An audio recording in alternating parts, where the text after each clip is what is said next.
Hi, Anna. I'm gonna make a special sauce today. I've never made this before, so if it turns out that it's not that good, you won't see this video. But just in case, I'm gonna make this video. Now, before I get started with the recipe itself, I just want to talk to you a little bit about authenticity. So this is an Italian sauce, a red sauce, also a meat sauce. So it's a Bolognese sauce. Now, this recipe came from the New York Times, and somebody's name is associated with it. It's Marcella Hazan's Bolognese sauce. I don't know who that is. So never mind that, but thank you very much, Marcella. Authenticity. So a lot of people kind of get hung up on what's authentic, what's an authentic recipe. And I have traveled extensively and cooked in Korea and, well, Canada. Canada's a little different from us. And what I've realized is, if you think about it, this is logical. So in any given country, you're going to have so many cooks. This is an Italian recipe.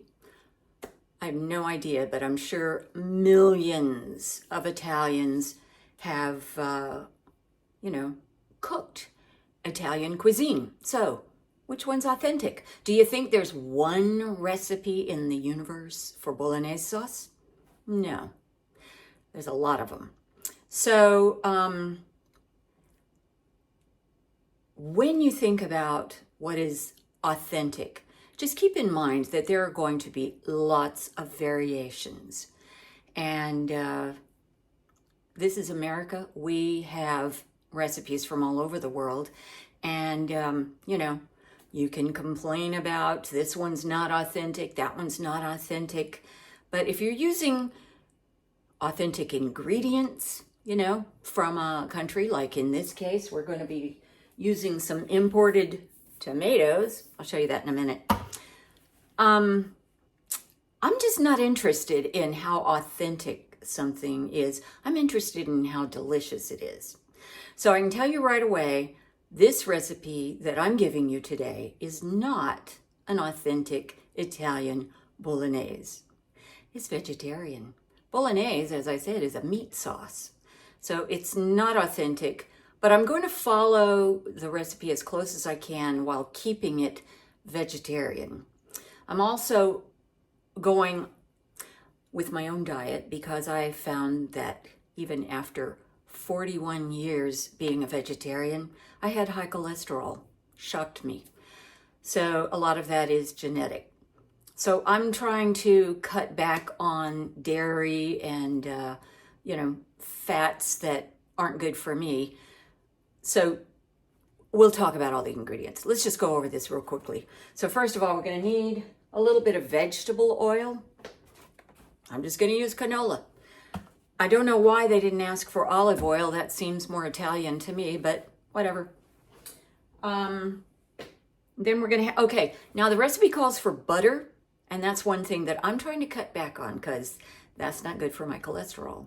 You can use butter if you want. It calls for 3 tablespoons plus, another tablespoon to toss in the pasta. So what I'm going to use, because I happen to have this, is this butter-flavored olive oil. I think it'll be better for me. But like I said, use butter. Doesn't matter. By the way, you might want to have your cholesterol checked, my dear, just to be sure. Okay, so that's that. Now I'm going to need some onion. Doesn't specify what kind. This is what I have, a chunk. This is going to be enough. Onion and some celery and some carrots. Not this many, but however many I need. All right, so that's our veggies. Oh, and then it calls for 3/4 pound of ground chuck. That's beef, Anna. And if you're watching and you're not Anna, don't feel bad about Anna. She was brought up a vegetarian in my house. Okay, so what I'm going to use instead is this. This is Grillers Crumbles. And I know Anna knows all about that. So it calls for 3/4 of a pound. I'm not sure if I'm going to use the whole bag or not, because this is a little more than a pound. So I'll decide later. It's not authentic. I don't have to, worry about exact measurements, right? Okay, next we're going to have salt and pepper. Of course, I'm going to use my pepper mill so we get freshly ground pepper. I go easy on the salt. Sometimes I don't use salt at all in a recipe that calls for it. Depends on my other ingredients. We'll see about that. Oh, and I've also not decided yet. I might, to kind of give this a more beefy flavor, I have these really good, what are they called? Bouillon cubes. Yeah, they're vegetarian, not beef. I use this when I make shepherd's pie, and it just has a real yummy beefy flavor. So I thought, oh, maybe I'll throw in 1 or 2 cubes. Well, actually 1, because 1 cube is 2 cups, unlike normal bouillon, 1 cube, 1 cup. Anyway, we'll see about that. All right, next, salt and pepper. Oh, okay, it calls for whole milk. That's something I'm not drinking.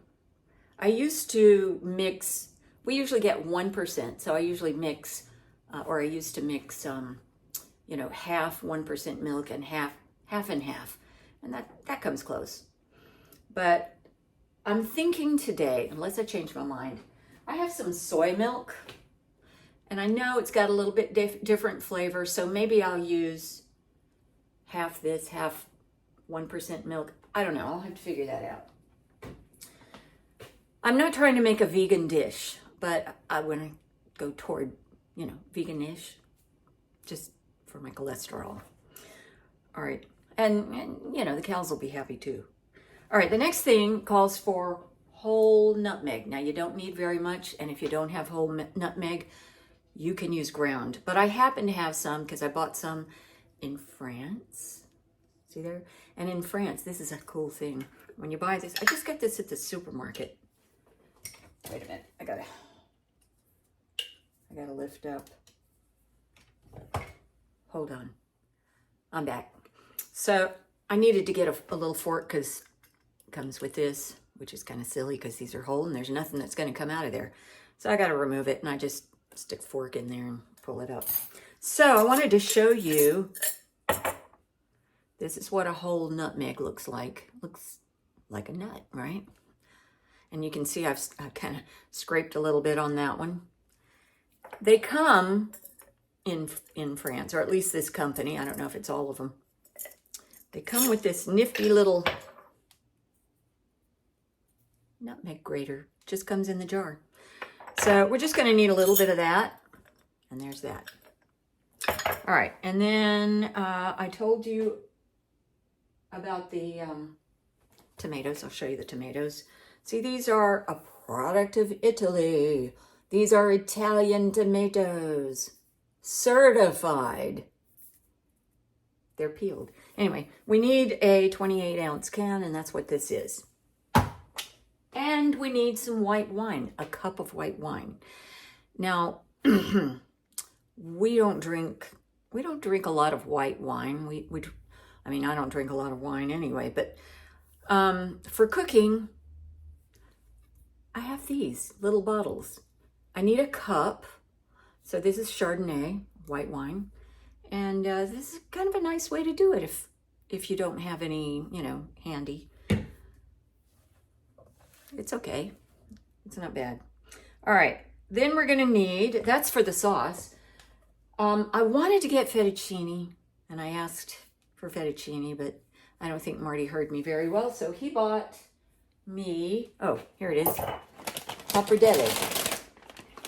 This, which is a very wide noodle. I'm sure it's going to be just fine. So some kind of pasta, whatever kind you like. We need 1 1/4 to 1 1/2 pounds. And the only other thing is some Parmesan, and I've got this. You can get grated, or you can get a chunk and grate it yourself. Whatever you like. That's what we need. So let's get started. Okay, so I'm gonna chop all my vegetables first. I've been doing this lately, just kind of doing everything I can ahead of time so I don't have to, keep something cooking that is ready for another ingredient. So anyway, I'm gonna chop everything. And I'm gonna start with an onion. So the recipe doesn't specify what kind of onion. And I happen to have this chunk of red, and I need a 1/2 cup of chopped onion.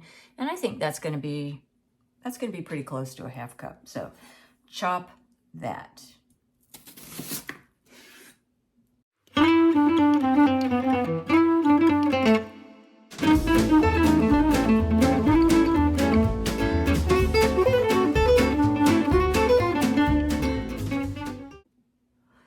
Okay, so it turned out to be more than 1/2 cup, closer to probably 3/4. But you know what? It's onions.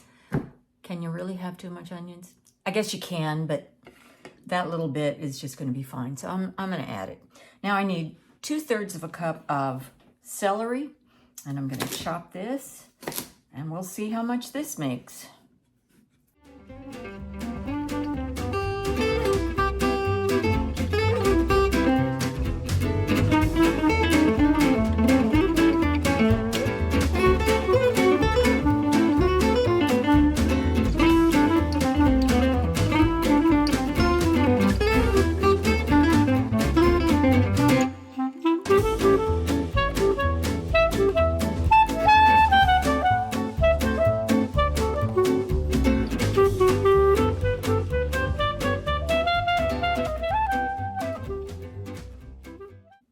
That is very close. So I'll put that in a little bowl and set it aside. And I have some celery to snack on, but not right now. Lastly, carrots. Hang on. I think I forgot to tell you we're dicing these veggies. I guess you noticed. Okay, so let's see if I've done as good a job at estimating the amount as I did with the celery, because we need another 2/3 cup of carrots.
Bowl.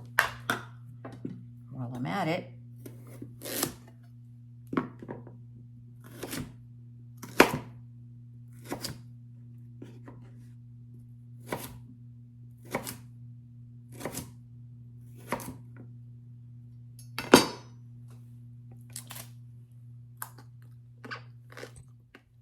okay, got my Dutch oven. And I'm going to put 3 tablespoons of my butter-flavored olive oil. This is where you would use butter if you want. 1, 2,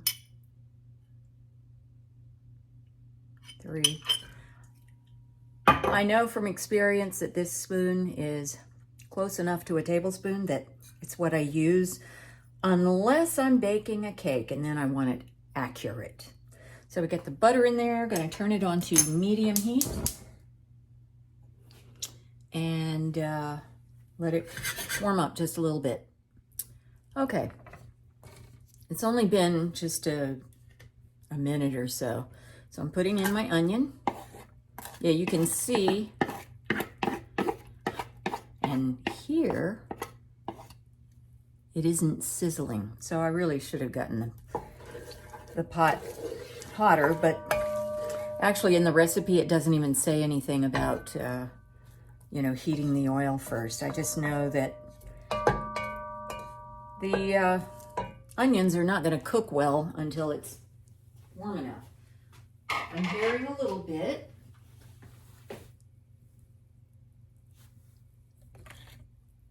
Listen. Listen. Too quiet. All right. Here's where you just entertain yourself for a minute. Okay. All right, I'm going to turn it off then. I put the lid in to get it hotter. Now it's sizzling. So I'm just going to cook it for about 2 minutes, and I'm going to set my watch for 2 minutes. There it is. And stir it now and then.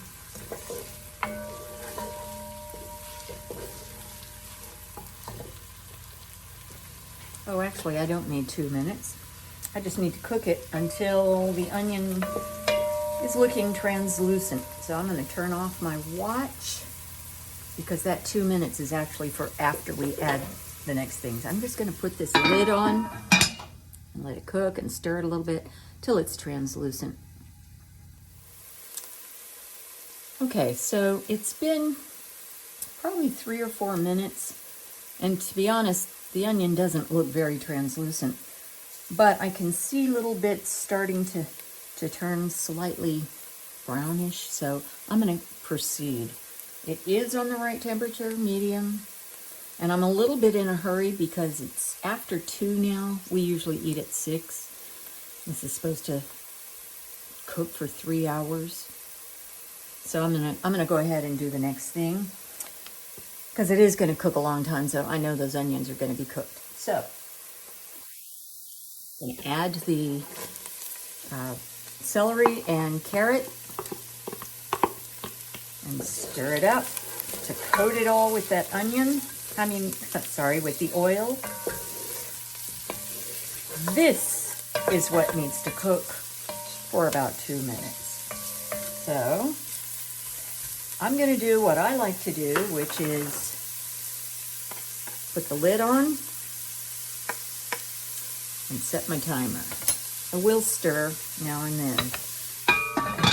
Lid keeps the heat in better, and I set it for 2 minutes this time. Okay, I'll see you in 2 minutes. We're almost there.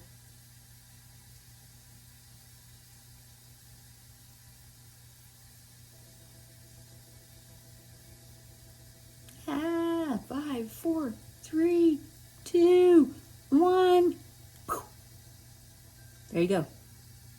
Okay, so the next thing we have to do, this is where we're taking a giant divergence.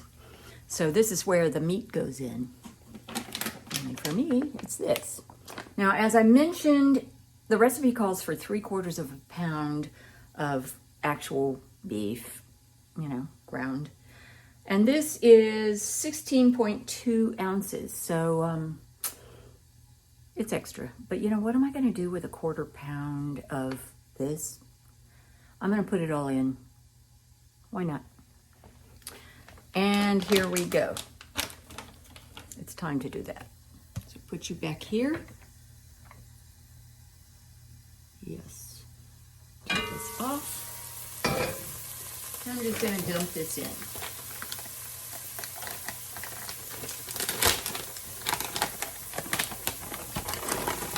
It's partially thawed. I just took it out of the freezer, you know, a couple hours ago and left it. So it's partially thawed. Just kind of, I hate to waste. I'm just going to get as much out as I can. Okay, there's that. Stir this up.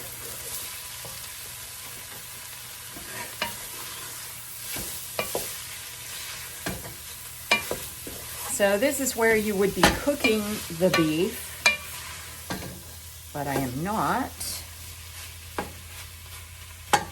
I'm just thawing it and getting it warm.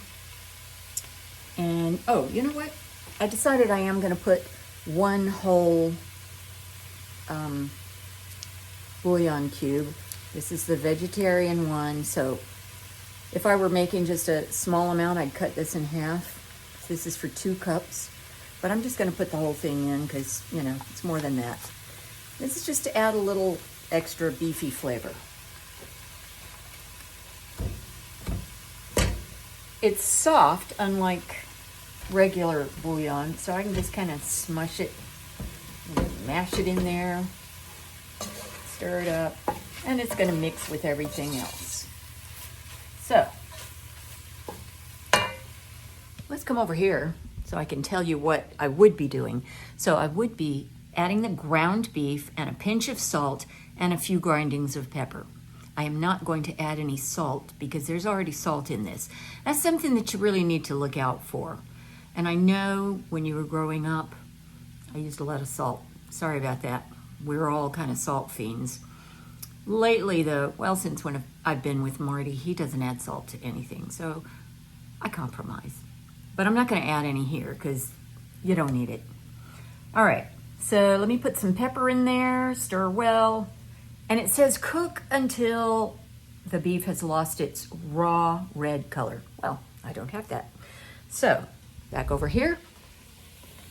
Let me get the pepper. And I don't care how much pepper it says. I like pepper. So I'm going to just put in, you know, as much as I feel like.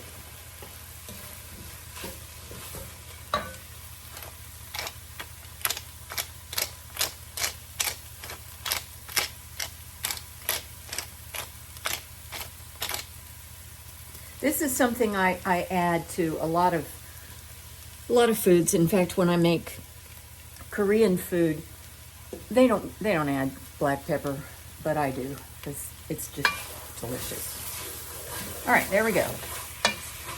Now, no red color. It's all cooked. So, let's go see what's next. Okay, so I'm down to where I need to add the milk. And I decided to add half a cup soy milk and a half cup 1% milk. Remember, it called for a cup of whole milk, so it's up to you what you do. This is what I'm going to do. I'm not cutting out all the dairy at once, but I want to cut down. So here's this, cut down.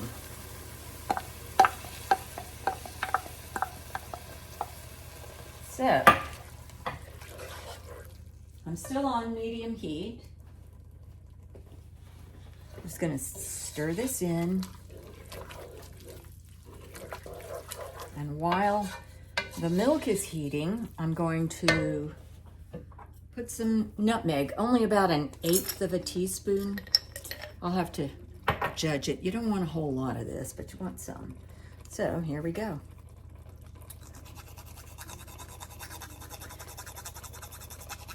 I've had this nutmeg for a couple of years.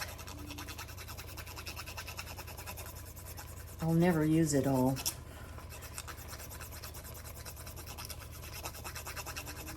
I can't even see it dropping in. So, I guess I should have put it in something else, but I'm not getting very much. Oh, can you see? Just doing this. Sorry about that. Wasn't looking. Okay, I'm just going to leave that.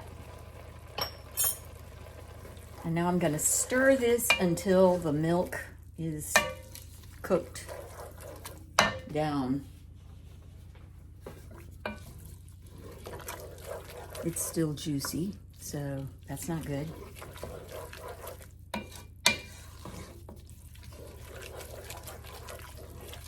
Okay. I wanted to show you what it looks like. See the bubbles here? So what I'm trying to do here is cook it down until all of the milk just bubbles away. And it'll be kind of dry. And then we'll add the wine.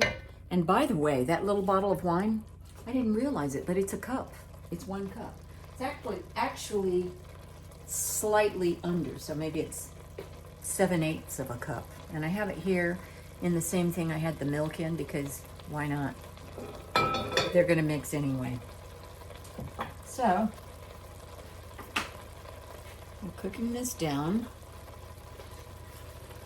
Stir it. Now I'm not gonna have the lid on, because I have the lid on.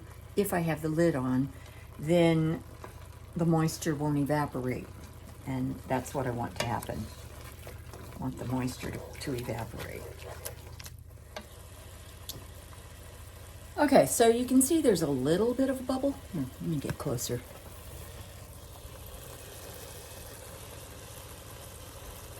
Can you see that? I think that's close enough. So I'm going to do the next thing, which is to add in the wine. And now I'm going to stir that until that has evaporated. Smells good. Okay, I'll show you when it's there. While it's bubbling, the wine, I thought I'd show you this again. Sutter Home Chardonnay. This was about 7/8 of a cup, which in this particular dish, that's fine. 1/8 of a cup is about 2 tablespoons. So it's short about 2 tablespoons, and good enough. What are you gonna do? Open a big bottle just so you can have those 2 extra tablespoons, or, you know, it's up to you, but anyway. So here we are. Let's see how it's doing. Oh, it's bubbling nicely. I need to stir it.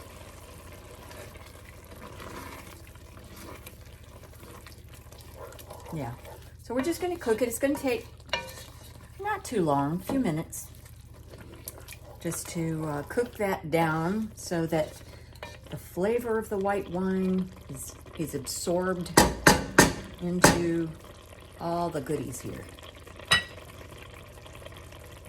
That's it.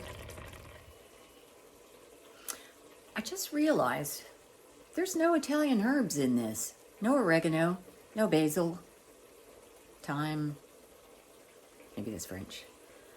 Yeah, that's unusual. So this is going to be an experience. Hopefully a delicious one. We're still boiling here, trying to get that wine to boil down. I'm stirring it now and then. I guess I'll see you in a minute. Okay, that's pretty close. A little bit of bubbling on the bottom, but I don't want it to burn. So, and by the way, that took somewhere between 5 and 10 minutes, longer than I expected. So I've got my tomatoes, and I'm gonna just dump those in. And I'm just gonna break it up a little bit, because they are whole tomatoes. I could have put them in a bowl and just squeezed them. I used to do that, but whatever. It's gonna cook a while. So just get all this in.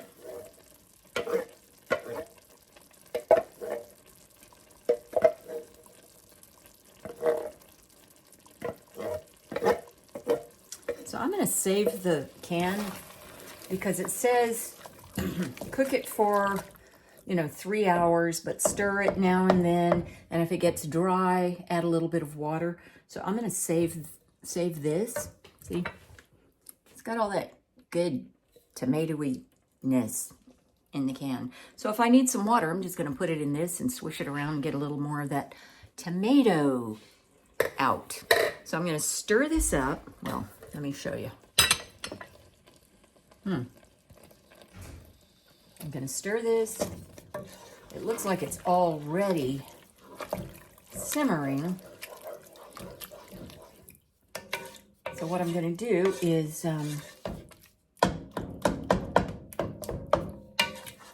when it gets simmering again, I'm going to turn the temperature down low so it's just a light simmer. Put the lid on and let it go for 3 hours. And I can hear it starting to simmer. I'm gonna go ahead and do this. Lid, lower the temperature. I'm just gonna lower it to medium low for now. And 3 hours. Okay, it's been 1 hour and I'm ready to stir it and I'm going to taste it. So here it is, it's still bubbling away.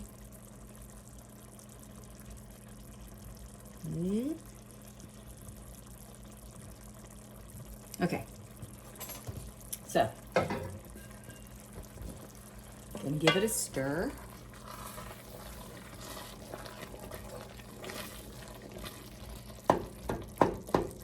Still see some tomato chunks, so I'm just smashing them when I see them when I stir.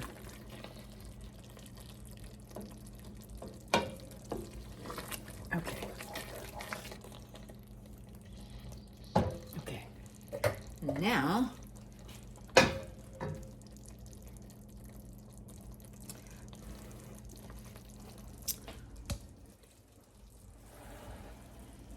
oh, that's a crooked.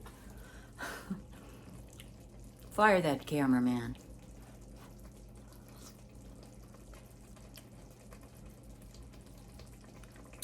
Yummy. Honestly, I don't think I need to go 2 more hours.